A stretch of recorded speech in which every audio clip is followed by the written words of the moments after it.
Welcome to the Weekly Dose by Augusta Global Insights. This is an AI-generated summary of one of our written reports, and you can find a link to the full thing right in the description.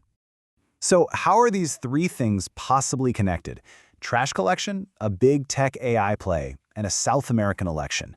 I know, it sounds like the beginning of a really weird joke, but stick with me, because by the end of this, you're going to see how these are all tangled together in the global market.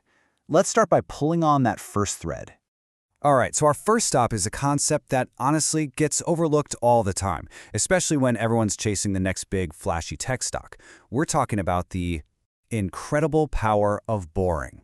Yeah, you see that right. Trash equals money. And we're talking about a company that does exactly that, picks up trash. I mean, think about it.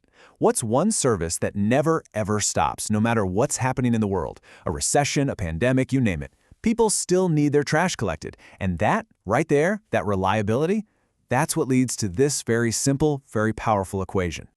And look, here's the proof, right here in the numbers. Waste Management just announced they're giving a huge amount of value back to their shareholders. So what does this actually mean? Well, that dividend increase, that's just more cash straight into investors' pockets. And the share buyback? The company is basically buying up its own stock, which means there are fewer shares out there, making every single remaining share that much more valuable. It's really a classic 1-2 punch for rewarding the people who own the company. And this isn't some flash in the pan. Look at that 5-year performance. The stock has just been quietly, steadily climbing. Plus, they've raised their dividend every single year. That's the payoff, you see. That's what you get for investing in something essential, something reliable, something, well, boring. Now, in the world of finance, there's a name for companies like Waste Management. They're called blue chips. You've probably heard the term. These are the big, established players. The goal here isn't to get rich quick. Nope. It's all about that slow, steady, and incredibly powerful force of compounding your wealth over time. And Waste Management is definitely not alone here. Just look at this list. You've got Walmart selling us the stuff we need every day. Caterpillar building the world with their heavy machinery. Duke Energy keeping the lights on. Johnson & Johnson in healthcare. I mean, they're all in totally different businesses, right? But they all share that one key thing. They are essential, they are loaded with cash, and they just consistently perform. Okay, so let's switch gears. We're going to pivot from the very physical world of trash and tractors into the digital realm of AI. There was another huge piece of news this week, this time from tech giant IBM. And this story, it is all about data. So this whole thing really comes down to two companies. First, you've got IBM. You know them, the 100-year-old giant of tech, now laser-focused on AI and cloud solutions for big businesses. Then on the other side, you have this company, Confluent. They're a much newer player, and they specialize in one very, very important thing: handling data in real time, like as it's being created. So the big question is, why would a giant like IBM want to buy Confluent? Well, it breaks down pretty simply. Think of it like this. Confluent's tech acts like a company's central nervous system, right? It's grabbing all this data the second it happens. So what IBM is doing is basically plugging that nervous system directly into its brain, its AI and its cloud services. And what you get from that is pretty amazing. You get AI that can react to things instantly, not based on old data from yesterday, but on what is happening this very second. And this is why it's such a big deal. Honestly, it's one of the smartest acquisitions we've seen in a long time. We have to remember, AI models are hungry. They're constantly hungry for data. It's like their fuel. So by buying the #1 company for live streaming data, IBM is basically locking down the best, freshest fuel source on the market. This could give them a serious edge over their competitors. All right, so we've got our first two pieces of the puzzle, a boring but powerful company and a huge AI data play. Now it's time to build that bridge between them. How exactly does the super digital world of AI connect back to the physical world?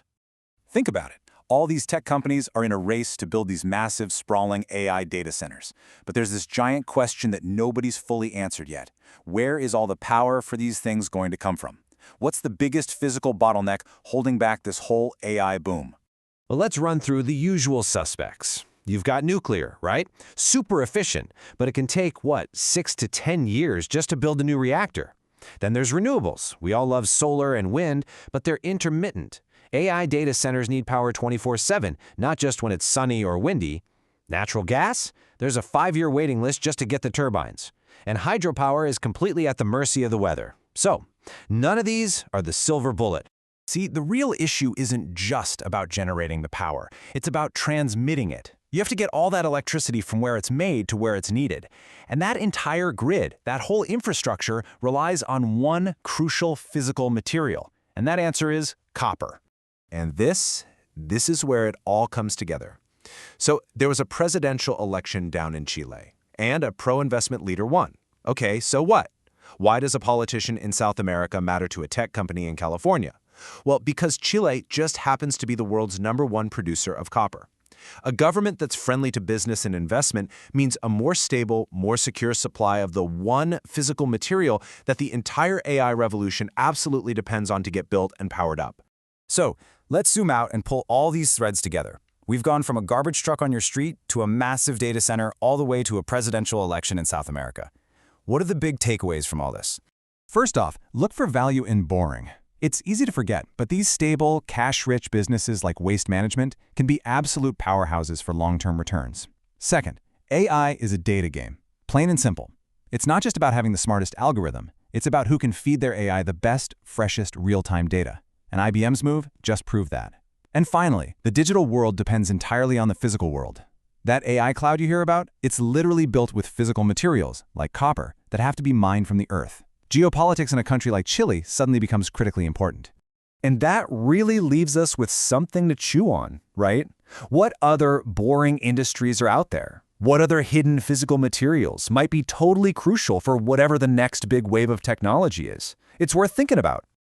This was a short AI-generated summary. You can find a link to the full article in the description. We publish a new report every week.